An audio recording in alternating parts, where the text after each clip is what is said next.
Okay, everyone's video on Sunday, the 15th of June, 2025, just gone 6:46 p.m. Chicago time. Do hope you are doing well.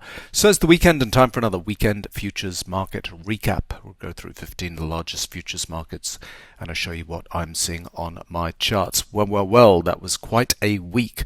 And talk about the E-mini in quite some detail because we've got a change in trend happening, and then we'll go through the tip bar charts of all the futures markets. But just to say, this is the second time we're recording this video because I didn't have the sound switched on the first time. Dum. And talking about dumb things, that crude chart. Last week, I referred to it, professional activity at the end of the week. It was an important signal, and I thought it was going down and it went up. So we've got to talk about that and how you can tell, or can you tell, from the professional activity what they're up to and which direction the market is going to break. So there's that, and also the copper chart, which has not worked out the way I wanted to. We had a signal midweek, so we'll talk about that as well. But first, let's get into the E-mini charts, because finally, we have our resistance on the intermediate time frame here on the daily chart. Been talking about this for quite some time, and we got confirmation that that resistance is now in. So we broke above resistance on the lowest time frame, and we are being caught by resistance in the next highest time frame, and that's what's going to cause a little bit of trouble going forward. We've now got these fast and slow lines both crossed and pointing downwards, so the energy on these two time frames is moving us down, and that's why it's just time that we're going to have some weakness. In terms of professional amateur activity on the daily chart here, nothing. No amateur bars, no blue professional bars. The stop is miles away. I think we're just going to be playing down somewhere between here and here to just flush out this move. We've had our exhaustion sell and our bullish divergence on the zero line, but we need a flushing move. So on the daily chart, a flush pattern would be significant selling volume. So I think that's in our future. But let's go through the charts because it's possible we'll have a little bit of a bounce before all of that rolls over. Here's the 135-minute chart. Here you can see this activity this week was amateur bars, more Rambo patterns. Rambo stands for a potential reversal of an amateur breakout, and it's when the move is being led by the amateurs, either to the upside or the downside, and it's suspect. It's running out of volume, running out of puff, running out of momentum, and eventually it rolls over. But we got no blue professional bars at these highs, and so are we going to get a sell-off where the professionals step in this activity and then we can trail the stop up? Have to wait and see. Better sine wave here. We've got a cross on the highest time frame, so that cross on this highest time frame equates to the cross on the intermediate time frame on the daily chart. So that's what's going to cause resistance here. Nice little pullback to end of trends, showing us that we're running out of puff, and pullback to end of trend on the lowest time frame, syncing up with resistance on the highest time frame, and that's what we're going to see this wave turn over for a while. And I think you can judge it in the mood of what's going on. We've had a fairly benign 2-month rally, but this week and last week there was a lot of things that came together. We had the strike by Ukraine into Russia, and all of a sudden that situation seems to be escalating again, no end in sight. We had the strike into Iran by Israel, and that's hotting up again. And who knows where that's going. And then we've also got domestically this unrest in the major cities across the US, so it's happening on all kinds of fronts at the moment. I think that'll just lead to a change in confidence and mood for the next several weeks, so we'll see how that plays out. A 45-minute chart. Here we've got some nice patterns. So on the Pro-Am chart, we've got exhaustion buy, bearish divergence, and flush. Always talk about the divergence pattern. If it's close to the zero line, wait for a flush pattern. And there we go on Thursday, Friday's activity. Came in beautifully.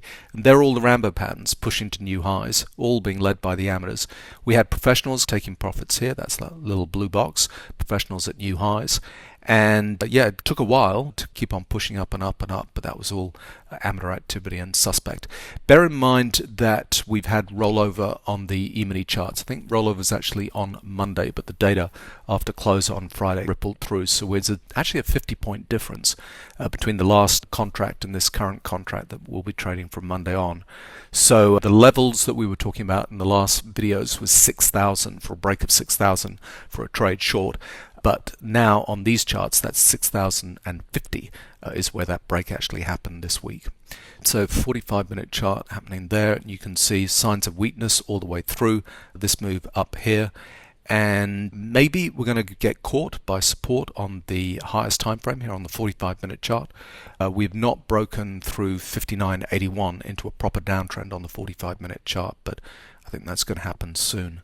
But we go to the 15-minute chart. Here we go. We have broken into a downtrend.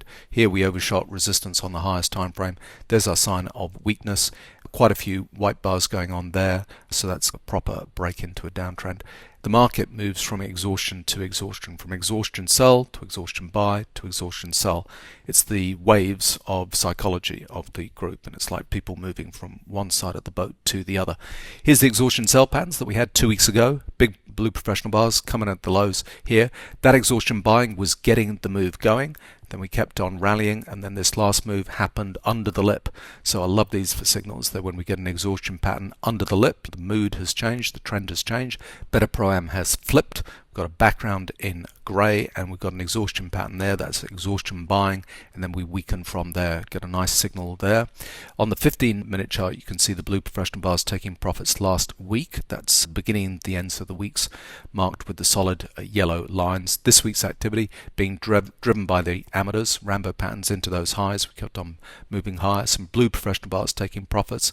We trailed our stop, and then we broke below those blue professional bars, and this pattern was just an exhaustion buying that allowed all of those traders to get short at that point. So that's the 15-minute chart. And lastly, the 13,500 tip bar chart. Here we go, another exhaustion pattern to exhaustion pattern. So here we had the lows, exhaustion sell at this point here, move tops out with exhaustion buy, bearish divergence. Then we break into a downtrend, the trailing stop gets broken, and then these moves back up, all being led by the amateurs, and all with flush patterns, flushing out the last of the buyers at those points here.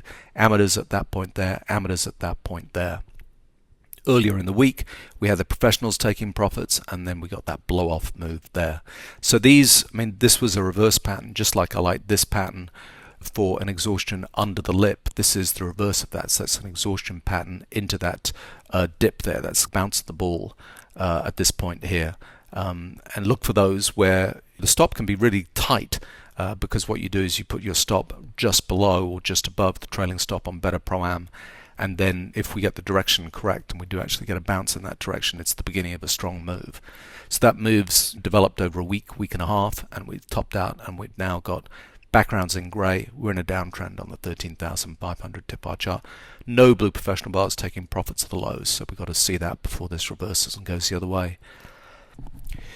So there we go, Emini charts done, change in trend, and let's see how this develops and what happens over the next week or two. Talk about the tip bar charts with the rest of the futures markets, and we'll go through the Forex charts first. So here we go on the Euro chart. So last week we had Rambo patterns into those lows, big pro bars come in, we test at that point, nice little blue box with blue professional bars at new lows, and then we start to break into an uptrend, and we get a signal sign of strength, and these blue professional bars getting the move going, breaking us through 15 into 16 at that point there.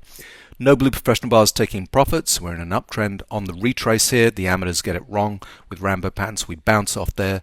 We need continuation of 1650 on the way up on the euro. But the other Forex markets don't look as good. So here's British pound this week. We topped out with big pro bars up at the highs. We've got exhaustion pattern, another exhaustion pattern under the lip. We're in a downtrend at this point. No blue professional bars taking profits here and ended this move. So see a continuation of that in a downtrend. So the euro looks like it's wanting to strengthen, but the British pound is looking like it's wanting to weaken. And the Aussie dollar, similar type thing. We've got no clear signals over the last 2 weeks, but the last time we had blue professional bars, they were selling it down at this point here on the retrace. They were selling it down as well, and we're in a downtrend. Backgrounds in grey here. We've just bounced off Rambo patterns at that point there, come back up to 65. So we're in a downtrend on Aussie. So we'll see what the euro can do.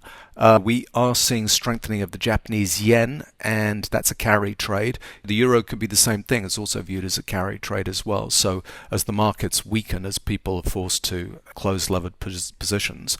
They have to repatriate funds, and so you get a strengthening of the Japanese yen with that unwind of the carry trade, and that could be true for the euro as well. Here's Japanese yen. So as the market started to weaken, we had blue professional bars stepping in at the lows, and we get a rally in the Japanese yen. Nice signal at this point here. We ran pretty hard into Rambo pattern, so we weakened from there, but no blue professional bars taking profits. We're still on an uptrend on Japanese yen. 10 years, same thing. They strengthened from the beginning of the week before the news came out.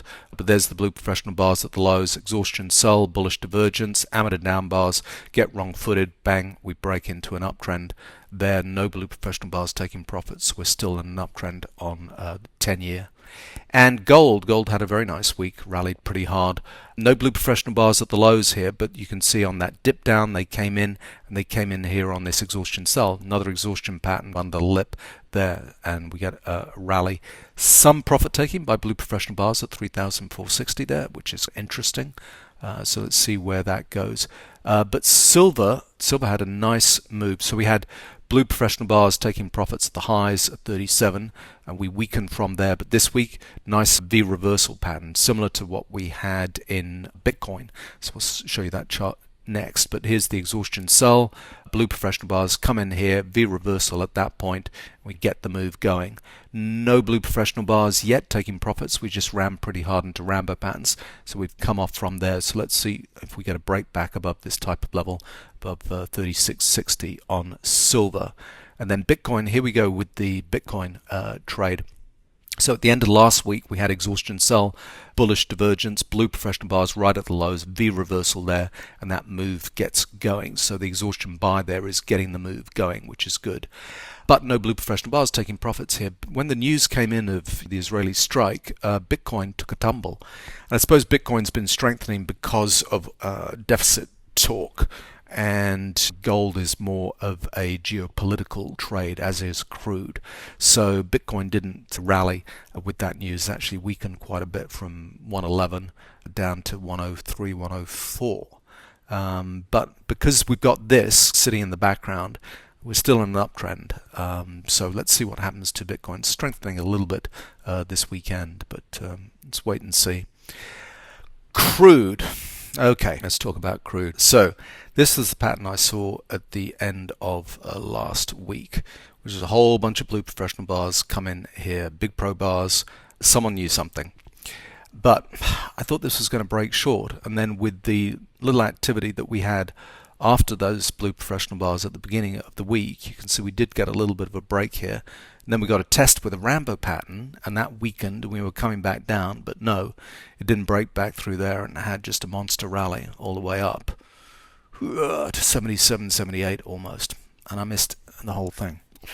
So over the years, one of the most frequent questions I get is, how do you tell what the professionals are doing? And the answer I always give is, it's difficult. You have to, I think, wait to see what happens next, what happens after those blue professional bars. I've done a whole bunch of analysis inside the blue professional bars to see what is actually going on, and I've never found any patterns. You can't say that during that activity that there's consistent buying going on. When you look at the activity, the volume broken up into bids and asks and so on, there is never a consistent pattern.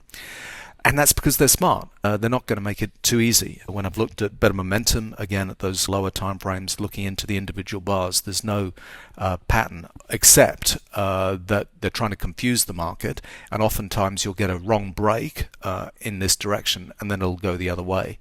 So that's the best advice I can say with the blue professional bars. Yes, if it comes with exhaustion buys and bearish divergence, and you can see Rambo patterns in the past, and these professionals playing off different levels and so on, you can gauge that, yeah, they're taking profits and they're going to take the market in a different direction. But this particular chart, we didn't have any of that. It was breaking to new highs. We were above levels that we'd seen before, and then we had exhaustion buy getting us going.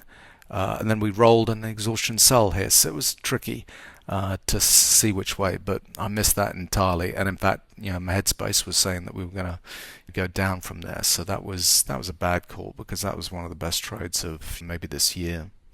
So not good. Natural gas has bottomed down here. What are we doing in terms of the week? A lot of activity this week in natural gas. They've come in here at the lows. They've came in here at the lows with exhaustion, sell and bullish divergence. Strengthened from there. Let's see if that breaks back up through 360, above kind of 365 on natural gas. Copper, another bad call this week. I put out a chart on Twitter saying this is an interesting retracement. Let's see if the professionals hold it at that point and break back up through 485. But no, we weakened from there. They've come in again. I still think the copper is likely to rally because we're coming back into this level where they bought that spectacular breakout here. They tested at that point. We may be trying to close the gap there, don't know, but it's weak at the moment. Background's in grey. We need to get back up through 485 on copper, but I did think that retrace there because we hadn't had blue professional bars take profit at the high. They were coming in on this retrace here right into that zone where they've been interested beforehand. So yeah, let us see on copper if that continues to strengthen with this week. Corn looks like it wants to break out, but yeah, blue professional bars getting the move going. On the bigger time frames, you've seen profit taking at these highs into a downtrend, exhaustion sells, rallies from there, and we're wedging up into a pattern there. Being led by the amateurs at the moment, so that's not great with a Rambo pattern. Soybeans, we're coming back to levels that we weakened from last time. Let's see if they're gathering there to get above 1072 on soybeans. Let's see what happens there. But wheat, I wouldn't think is doing so well. We didn't have downtrend definitely here, no blue professional bars at the lows, and on the retracement we've got blue professional bars happening here. So let's see if we break the trailing stop and break back into a downtrend on wheat. This level was playing off the previous levels where we had a lot of profit taking, and this is just a retracement halfway back into that move. So let's see if wheat continues to weaken. So there we go, a rip around the charts. Definitely feels this week as if we've had a change in mood and there's a change in trend happening on the charts. So let's see how far this goes as everybody rushes again from one side of the ship to the other. And there was a second email came out this weekend, just a little bit of an experiment I did using AI to generate a macro plan. Maybe I'll talk about that another stage. We've got a chart to look out there on uranium, which is very interesting, so we'll do that in another video. Anyway, good luck with your trading this week.